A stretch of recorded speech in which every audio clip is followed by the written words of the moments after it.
അയ്യോ, lunch box തന്നുവിടാന്ന് പറഞ്ഞിട്ട് ഇയാൾ ഇതുവരെ റെഡിയാക്കിയില്ലേ? ഇതുവരെ റെഡിയായില്ലേ? എനിക്ക് പോവാൻ സമയായി. മോളെ ഇതാ, ഞാൻ വെള്ളം കൂടെ എടുത്തു തരാമേ.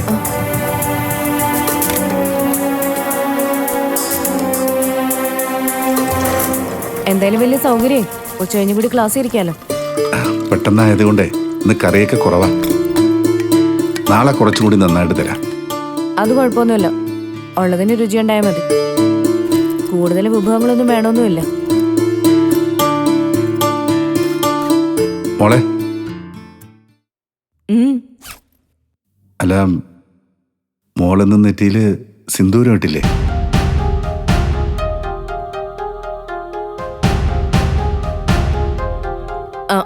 ഇതൊക്കെ ആരെ ഇപ്പൊ ഓർമ്മിച്ചിടുന്നേ?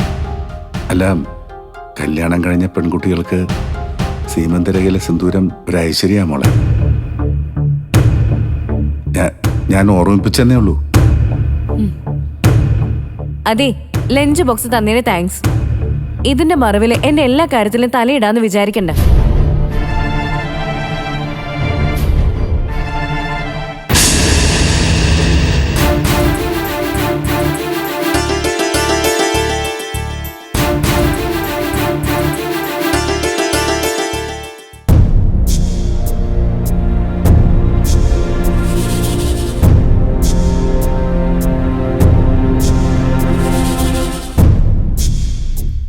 അമ്മേ, മോളിപ്പോ നല്ല ഉറക്കത്തില്ല.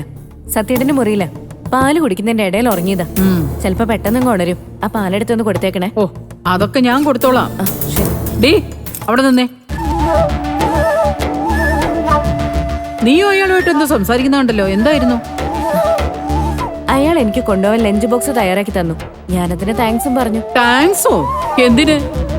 എടീ, വീട്ടുകാരാവശ്യപ്പെടുന്ന ചെയ്തു തരേണ്ടതൊരു ജോലിക്കാരുടെ കടമയാ. ആവശ്യപ്പെടുന്നത് ചെയ്തു തരണം. ഞാനിത് ആവശ്യപ്പെട്ടതല്ലോ അമ്മേ. പിന്നെ പുള്ളിക്കാരൻ രാവിലെ എന്നോട് ഇങ്ങോട്ട് പറഞ്ഞതാ, എന്നും ക്ലാസ്സിന് പോയിട്ട് വിശന്നിട്ടല്ലേ വരുന്നേ, ഉച്ചയ്ക്ക് കഴിക്കാൻ ആഹാരം ഞാൻ തന്നുവിടാന്ന്. ഓഹോ, മക്കളുടെ മനസ്സിൽ സ്നേഹത്തിന്റെ വിത്തിട്ട് വെക്കുകയാണല്ലോ. കൂട്ടത്തിൽ നല്ല ആഹാരം കൂടി തന്നാൽ നിങ്ങൾ എല്ലാവരും ആ മനുഷ്യന്റെ വലയിൽ വീണു പോകൂടി. അമ്മയുടെ മകൾ എന്തായാലും അതിൽ വീടില്ല. അതിന്റെ സൂചന ഇപ്പൊ തന്നെ ഞാൻ അയാൾക്ക് കൊടുത്തിട്ടുണ്ട്.